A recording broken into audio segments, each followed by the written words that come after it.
ನಾಳೆ ರಾಜ್ಯಾದ್ಯಂತ ಬಸ್ ಬಂದ್, ಸಾರಿಗೆ ನೌಕರರ ಬೆಂಗಳೂರು ಚಲೋಗೆ ಸರ್ಕಾರ ತತ್ತರ, ಸಂಬಳ ಕಟ್ ಎಚ್ಚರಿಕೆ ವರ್ಸಸ್ ನೌಕರರ ಹಠ.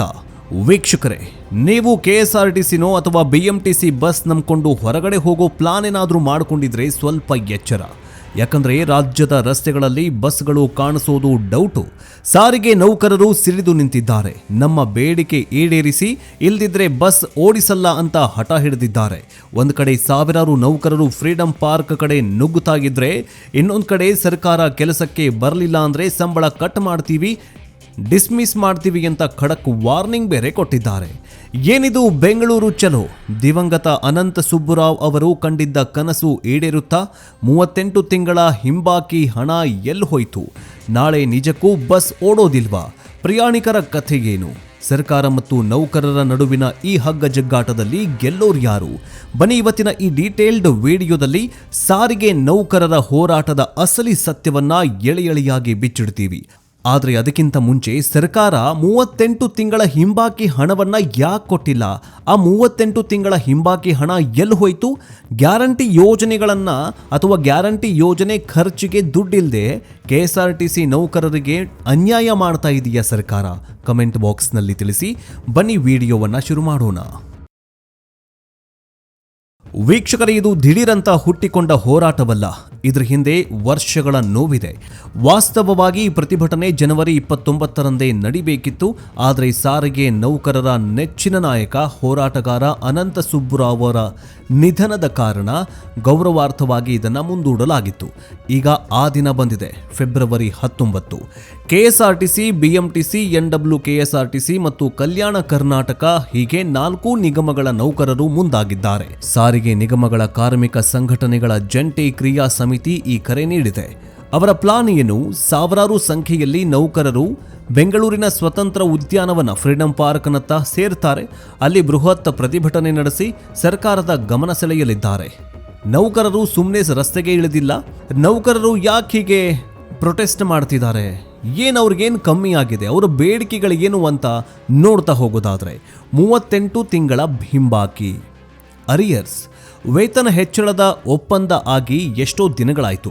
ಆದರೆ 38 ತಿಂಗಳಿನಿಂದ ಬರಬೇಕಾದ ಹಿಂಬಾಕಿ ಅರ್ಥಾತ್ ಅರಿಯರ್ಸ್ ಇನ್ನೂ ಬಂದಿಲ್ಲ. ದುಡಿದ ಹಣವನ್ನ ಕೊಡೋದಕ್ಕೆ ಸರ್ಕಾರಕ್ಕೆ ಏನು ಕಷ್ಟ ಅನ್ನೋ ಪ್ರಶ್ನೆ ಇವರದ್ದು.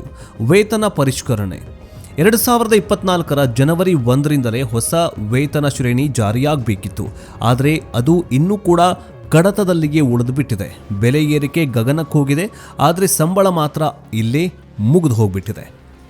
ಇನ್ನು ಸಮಾನ ವೇತನ, ಈಕ್ವಲ್ ಪೇ, ಇದು ಅತ್ಯಂತ ಮುಖ್ಯ. ನಾವು ಕೂಡ ಸರ್ಕಾರಿ ಕೆಲಸ ಮಾಡ್ತೀವಿ, ಆದರೆ ನಮಗೆ ರಾಜ್ಯ ಸರ್ಕಾರಿ ನೌಕರರಿಗೆ ಸಿಗುವಷ್ಟು ಸಂಬಳ ಯಾಕೆ ಕೊಡ್ತಾ ಇಲ್ಲ ಅನ್ನೋದು ಅವರ ವಾದ. ನಮಗೂ ಸರ್ಕಾರಿ ನೌಕರರ ಸ್ಥಾನಮಾನ ಕೊಡಿ ಅಥವಾ ಸಮಾನ ವೇತನ ಕೊಡಿ ಅಂತ ಕೇಳ್ತಿದ್ದಾರೆ. ಇನ್ನು ಕಿರುಕುಳ ನಿಲ್ಲಲಿ. ಹರಾಸ್ಮೆಂಟ್ ಜಾಸ್ತಿ ಆಗಿದೆ. ಮೇಲಾಧಿಕಾರಿಗಳು ನಮ್ಮನ್ನ ಗುಲಾಮರಂತೆ ನೋಡ್ತಾರೆ. ಸಣ್ಣ ತಪ್ಪಿಗೂ ದೊಡ್ಡ ಶಿಕ್ಷೆ ಕೊಡ್ತಾರೆ. ಡಿಪೋಗಳಲ್ಲಿ ಕಿರುಕುಳ ಜಾಸ್ತಿ ಆಗಿದೆ ಎನ್ನುವುದು ಕಂಡಕ್ಟರ್ ಮತ್ತು ಡ್ರೈವರ್ಗಳ ಅಳಲಾಗಿದೆ. ಈಗ ಸರ್ಕಾರದ ರಿಯಾಕ್ಷನ್ ಏನಂತ ನೋಡ್ತಾ ಹೋಗೋಣ. ಕೆಎಸ್ಆರ್ಟಿಸಿ ವ್ಯವಸ್ಥಾಪಕ ನಿರ್ದೇಶಕ ಅಕ್ರಮ್ ಪಾಷಾ ಅವರು ಒಂದು ಸುತ್ತೋಲೆ ಹೊರಡಿಸಿದ್ದಾರೆ. ಅದು ನೌಕರರ ಎದೆಯಲ್ಲಿ ನಡುಕ ಹುಟ್ಟಿಸೋ ತರಹ ಆಗಿದೆ. ವೇತನ ಕಡಿತ. ಫೆಬ್ರವರಿ 19ರಂದು ಯಾರೂ ಕೆಲಸಕ್ಕೆ ಬರೋದಿಲ್ವೋ ಅವರಿಗೆ ಅಂದಿನ ಸಂಬಳ ಸಿಗೋದಿಲ್ಲ. ಕೆಲಸ ಇಲ್ಲದಿದ್ರೆ ವೇತನ ಇಲ್ಲ. ನೋ ವರ್ಕ್ ನೋ ಪೇ ನಿಯಮ ಜಾರಿ ಮಾಡ್ತಾಗಿದ್ದಾರೆ. ಶಿಸ್ತು ಕ್ರಮ. ಸುಮ್ಮನೆ ರಜೆ ಹಾಕುವಂತಿಲ್ಲ. ಅನಧಿಕೃತವಾಗಿ ಗೈರಾದ್ರೆ ಹೈಕೋರ್ಟ್ನ ಆದೇಶದ ಪ್ರಕಾರ ಶಿಸ್ತು ಕ್ರಮ ತಗೊಳ್ತೀವಿ ಅಂತ ಉಲ್ಲೇಖ ಮಾಡಿದ್ದಾರೆ. ರಜೆ ರದ್ದು. ವಾರದ ರಜೆ ಅಂದ್ರೆ ವೀಕ್ ಆಫ್ ಇದ್ರೂ ಕೂಡ ರಜೆ ಕ್ಯಾನ್ಸಲ್ ಮಾಡಲಾಗಿದೆ. ಎಲ್ಲರೂ ಕೂಡ ಆ ದಿನ ಅಂದ್ರೆ ಗುರುವಾರ ದಿನ ಎಲ್ಲರೂ ಕೂಡ ಕೆಲಸಕ್ಕೆ ಬರಲೇಬೇಕು ಅಂತ ಸುತ್ತೋಲೆ ಹೊರಡಿಸಿದ್ದಾರೆ. ಡಿಪೋ ಮ್ಯಾನೇಜರ್ಗಳಿಗೆ ಟಾಸ್ಕ್ ಕೊಡಲಾಗಿದೆ. ಬಸ್ಗಳು ನಿಲ್ಲಬಾರದು, ಹೇಗಾದ್ರೂ ಮಾಡಿ ಬಸ್ ಓಡಿಸಬೇಕು ಅಂತ ಅಧಿಕಾರಿಗಳಿಗೆ ಟಾರ್ಗೆಟ್ ಕೊಡಲಾಗಿದೆ. ಅಲ್ಲರಿ, ಇವ್ರಿಗೇನು ಟಾರ್ಗೆಟ್ ಕೊಡ್ತಾರೆ? ಡಿಪೋ ಮ್ಯಾನೇಜರ್ಗೆ ಏನು ನೋವಾಗಲ್ಲ, ಈ MDಗೂ ಏನು ನೋವಾಗಲ್ಲ. ಇಲ್ಲಿ ಜನರ ಜೊತೆಗೆ ಗುದ್ದಾಡೋದು, ಜನರ ಜೊತೆಗೆ ಹಣೆ ಬಡ್ಕೊಂಡು ಯಾರು ಡ್ಯೂಟಿ ಮಾಡ್ತಾರೆ? ಕಂಡಕ್ಟರು, ಡ್ರೈವರ್ಗಳು ಡ್ಯೂಟಿ ಮಾಡ್ತಾರೆ. ನೋಡಿ, MDಗಳು ಈ ಡಿಪೋ ಮ್ಯಾನೇಜರ್ಗಳಿಂದ KSRTC ಇಲ್ಲ. ಕಂಡಕ್ಟರ್, ಡ್ರೈವರ್ ಮತ್ತು ಕ್ಲೀನರ್ ಮತ್ತು ಅಲ್ಲಿ ಮೆಕ್ಯಾನಿಕ್ಗಳಿಂದ KSRTC ಅಂದರೆ ಕರ್ನಾಟಕ ರಾಜ್ಯ ಸಾರಿಗೆ ಇದೆ. ಇವ್ರುಗಳಿಂದ ಏನೂ ಇಲ್ಲ. ಇವ್ರುಗಳು ಇಷ್ಟೆಲ್ಲ ಇದ್ರೂ ಕೂಡ ಎಷ್ಟು ಟಾರ್ಚರ್ಗಳನ್ನು ಕೊಡ್ತಾರೆ ಅಂತಂದರೆ, ಒಂದೊಂದು ಸರ್ತಿ ನಮಗೆ ಸೋಷಿಯಲ್ ಮೀಡಿಯಾದಲ್ಲಿ ಈ ದೊಡ್ಡ ದೊಡ್ಡ ನೌಕರರು ಅಥವಾ ಈ ದೊಡ್ಡ ದೊಡ್ಡ ಡಿಪೋ ಮ್ಯಾನೇಜರ್ಗಳು ಅಥವಾ ಈ MDಗಳು ಹೆಂಗೆ ಟಾರ್ಚರ್ ಕೊಡ್ತಾರೆ ಅನ್ನೋದು ಸೋಷಿಯಲ್ ಮೀಡಿಯಾದಲ್ಲಿ ಅವಾಗವಾಗ ವಿಡಿಯೋಗಳು ವೈರಲ್ ಆಗ್ತಾ ಇರ್ತವೆ. ಅಲ್ಲ, ಈ ಘನಂದಾರಿ ಕೆಲಸಕ್ಕೆ ಇವ್ರು ಬೇಕಾ? ಡಿಪೋ ಮ್ಯಾನೇಜರ್ಗಳು ಬೇಕಾ? ಅದಕ್ಕೋಸ್ಕರ ಈ ಡ್ರೈವರ್ ಕಂಡಕ್ಟರ್ಗಳನ್ನೇ ಒಂದು ಸರ್ಟನ್ ಏಜ್ ಆದ ನಂತರ, ಎಕ್ಸ್ಪೀರಿಯನ್ಸ್ ಆದ ನಂತರ ಅವರನ್ನೇ ಉನ್ನತ ಹುದ್ದೆಗೆ ಅವರನ್ನು ರೆಕಮೆಂಡ್ ಮಾಡಬೇಕು, ಪ್ರಮೋಷನ್ ಕೊಡಬೇಕು. ಅದನ್ನು ಬಿಟ್ಟು ಈ ದೊಡ್ಡ ದೊಡ್ಡವರನ್ನು, ಈ ಜಾಸ್ತಿ ಓದ್ದವರನ್ನು MDನೋ ಈ ಡಿಪೋ ಮ್ಯಾನೇಜರ್ಗಳನ್ನು ಮಾಡಿದ್ರೆ ಅವ್ರಿಗೇನು ಗೊತ್ತೇ ಆಗಲ್ಲ. ಅದಕ್ಕೋಸ್ಕರ ನೌಕರರ ಮತ್ತೊಂದು ಬೇಡಿಕೆ ಏನಂತಂದರೆ, ಈ ಟಾರ್ಚರ್ ನಿಲ್ಲಬೇಕು. ನಾವು ಕೆಲಸ ಮಾಡ್ತೀವಿ, 8 ಅಲ್ಲ 10 ಅವರ್ ಮಾಡ್ತೀವಿ, 10 ಅಲ್ಲ 12 ಅವರ್ ಮಾಡ್ತೀವಿ, ಆದರೆ ಈ ಮೇಲಾಧಿಕಾರಿಗಳ ಟಾರ್ಚರನ್ನು ನಿಲ್ಲಿಸಬೇಕು. ವಿಭಾಗೀಯ ನಿಯಂತ್ರಣದಲ್ಲಿ ಅಂದರೆ ಈಗ ದೊಡ್ಡ ದೊಡ್ಡ ಡಿಪೋಗಳಲ್ಲಿ ಎಷ್ಟೋ ಜನ ಟಾರ್ಚರ್ಗೆ ಆತ್ಮಹತ್ಯೆ ಮಾಡ್ಕೊಂಡಿದ್ದಾರೆ, ತಮ್ಮ ಪ್ರಾಣ ಕಳೆದುಕೊಂಡಿದ್ದಾರೆ. ಯಾರೋ ಕಂಡಕ್ಟರ್ ಡ್ರೈವರ್ಗಳು. ಇಂಥ KSRTC ದೇಶದಲ್ಲೇ ನಂಬರ್ 1 ಟ್ರಾನ್ಸ್ಪೋರ್ಟ್ ಸಿಸ್ಟಮ್ ಇರುವಂತಹ KSRTC ಇದರ ಹೆಸರನ್ನು ಹಾಳು ಮಾಡ್ತಾ ಇರೋದು ಈ ಡಿಪೋ ಮ್ಯಾನೇಜರ್ಗಳು ಅಥವಾ ಮೇಲಾಧಿಕಾರಿಗಳು. ಇದರ ಬಗ್ಗೆ ನಿಮಗೇನು ಅನಿಸುತ್ತೆ ಕಮೆಂಟ್ ಬಾಕ್ಸ್ನಲ್ಲಿ ತಿಳಿಸಿ. ಇನ್ನು ಪ್ರಯಾಣಿಕರ ಪಾಡೇನು? ನಾಳೆ ಬಸ್ ಸಿಗತ್ತಾ ಇಲ್ವಾ? ಇದು ಜನಸಾಮಾನ್ಯರಿಗೆ ಬೇಕಾಗಿರುವಂತಹ ಪ್ರಮುಖ ಒಂದು ಮಾಹಿತಿ.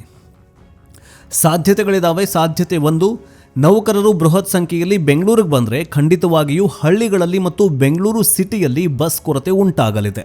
ಸಾಧ್ಯತೆ 2, ಸರ್ಕಾರದ ಎಚ್ಚರಿಕೆಗೆ ಹೆದರಿ ಕೆಲವರು ಕೆಲಸಕ್ಕೆ ಹೋಗ್ಬೋದು. ಆಗ ಬಸ್ ಸೇವೆ ಅಷ್ಟಾಗಿ ವ್ಯತ್ಯಯ ಆಗೋದಿಲ್ಲ. ಆದರೆ ದೂರದ ಊರುಗಳಿಗೆ ಹೋಗುವವರು ಅಂದರೆ ಲಾಂಗ್ ರೂಟ್ ಜರ್ನಿ ಮಾಡೋರು ಅಥವಾ ಆಫೀಸ್ಗೆ ಹೋಗೋರು ಪ್ಲಾನ್ B ಇಟ್ಕೊಳ್ಳೋದು ಒಳ್ಳೆಯದು. ಮೆಟ್ರೋನೋ ಅಥವಾ ಖಾಸಗಿ ವಾಹನಗಳನ್ನು ನೀವು ನೆಚ್ಕೊಳ್ಬೇಕಾಗಬಹುದು. ಇನ್ನು ಶಾಲಾ ಕಾಲೇಜುಗಳಿಗೆ ಹೋಗುವಂತಹ ವಿದ್ಯಾರ್ಥಿಗಳಿಗೆ ತೊಂದರೆಯಾಗೋ ಸಾಧ್ಯತೆ ಇದೆ. ಇನ್ನು ನೌಕರರ ಒಗ್ಗಟ್ಟು ವರ್ಸಸ್ ಸರ್ಕಾರದ ಶಕ್ತಿ ಪ್ರದರ್ಶನ. ಹಿಂದೆ ಕೂಡ ಸರ್ಕಾರಿ ನೌಕರರು ದೊಡ್ಡ ಪ್ರಮಾಣದಲ್ಲಿ ಮುಷ್ಕರ ಮಾಡಿದ್ರು. ಆಗ ಸರ್ಕಾರ ISMA ಜಾರಿಗೆ ತಂದಿತ್ತು, ಅಂದರೆ ನೌಕರರನ್ನ ಸಸ್ಪೆಂಡ್ ಮಾಡಿತ್ತು. ಆದರೆ ಈ ಬಾರಿ ಅನಂತ ಸುಬ್ರಾವ್ ಅವರ ನೆನಪಲ್ಲಿ ನೌಕರರು ಒಂದಾಗಿದ್ದಾರೆ.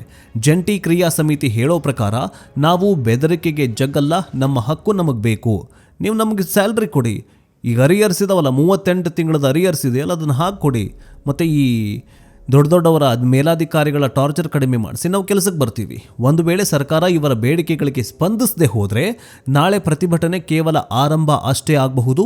ಮುಂದಿನ ದಿನಗಳಲ್ಲಿ ಅನಿರ್ದಿಷ್ಟಾವಧಿಯವರೆಗೆ ಮುಷ್ಕರಕ್ಕೂ ಕರೆ ಕೊಡಬಹುದು. ಹಾಗಾದರೆ ಪರಿಹಾರ ಏನು? ನೌಕರರ ಬೇಡಿಕೆಗಳನ್ನು ಈಡೇರಿಸುವುದಕ್ಕೆ ಸರ್ಕಾರಕ್ಕೆ ಇರುವಂತಹ ಆರ್ಥಿಕ ತೊಂದರೆಗಳೇನು? ಶಕ್ತಿ ಯೋಜನೆ, ಉಚಿತ ಬಸ್ನಿಂದಾಗಿ ನಿಯಮಗಳಿಗೆ ಆದಾಯ ಕಡಿಮೆಯಾಗಿದೆ ಅಂತ ಸರ್ಕಾರ ಹೇಳಬಹುದು. ಆದರೆ ನೌಕರರು ಶಕ್ತಿ ಯೋಜನೆಯ ಹಣ ಸರ್ಕಾರ ಕೊಡತ್ತೆ, ನಮ್ಮ ಸಂಬಳ ನಮಗೆ ಕೊಡಿ ಅಂತ ಹೇಳ್ತಾ ಇದ್ದಾರೆ. ಈಗ ಬೇಕಿರೋದು ಮಾತುಕತೆ. ಸಾರಿಗೆ ಸಚಿವರು ಮತ್ತು ಮುಖ್ಯಮಂತ್ರಿಗಳು ಮಧ್ಯಪ್ರವೇಶ ಮಾಡಿ ನೌಕರರ ಮನವೊಲಿಸಬೇಕಾಗಿದೆ. ಇಲ್ಲದೆ ಹೋದರೆ ಸಾಮಾನ್ಯ ಜನರಿಗೆ ತೊಂದರೆ ಕಟ್ಟಿಟ್ಟ ಬುತ್ತಿ. ಒಟ್ಟಾರೆಯಾಗಿ ಹೇಳೋದಾದರೆ ವೀಕ್ಷಕರೇ, ಫೆಬ್ರವರಿ 19 ನಿರ್ಣಾಯಕ ದಿನ. ಸಾರಿಗೆ ನೌಕರರ ಹೊಟ್ಟೆಪಾಡು ಒಂದು ಕಡೆಗಾದರೆ ಪ್ರಯಾಣಿಕರ ಪರದಾಟ ಇನ್ನೊಂದು ಕಡೆ. ಸರ್ಕಾರದ ಬೆದರಿಕೆ ವರ್ಕೌಟ್ ಆಗುತ್ತಾ ಅಥವಾ ನೌಕರರ ಒಗ್ಗಟ್ಟು ಗೆಲ್ಲುತ್ತಾ? ಅದನ್ನು ಕಾದು ನೋಡಬೇಕಾಗಿದೆ. ವೀಕ್ಷಕರೇ, ನಿಮಗೇನನ್ಸುತ್ತೆ? ಸಾರಿಗೆ ನೌಕರರ ಬೇಡಿಕೆಗಳು ಸರಿಯಾಗಿದ್ದಾವ? ಅವರಿಗೆ ಸರ್ಕಾರಿ ನೌಕರರ ಸ್ಥಾನಮಾನ ಸಿಗಬೇಕಾ ಅಥವಾ ಬಸ್ ಬಂದ್ ಮಾಡಿ ಜನರಿಗೆ ತೊಂದರೆ ಕೊಡೋದು ತಪ್ಪಾ? ನಿಮಗೇನನ್ಸುತ್ತೆ ಕಮೆಂಟ್ ಬಾಕ್ಸ್ನಲ್ಲಿ ತಿಳಿಸಿ. ನೆಕ್ಸ್ಟ್ ಅಪ್ಡೇಟ್ನೊಂದಿಗೆ ಬೇಗ ವಾಪಸ್ ಬರ್ತೀವಿ. ಜೈ ಹಿಂದ್, ಜೈ ಕರ್ನಾಟಕ, ವಂದೇ ಮಾತರಂ.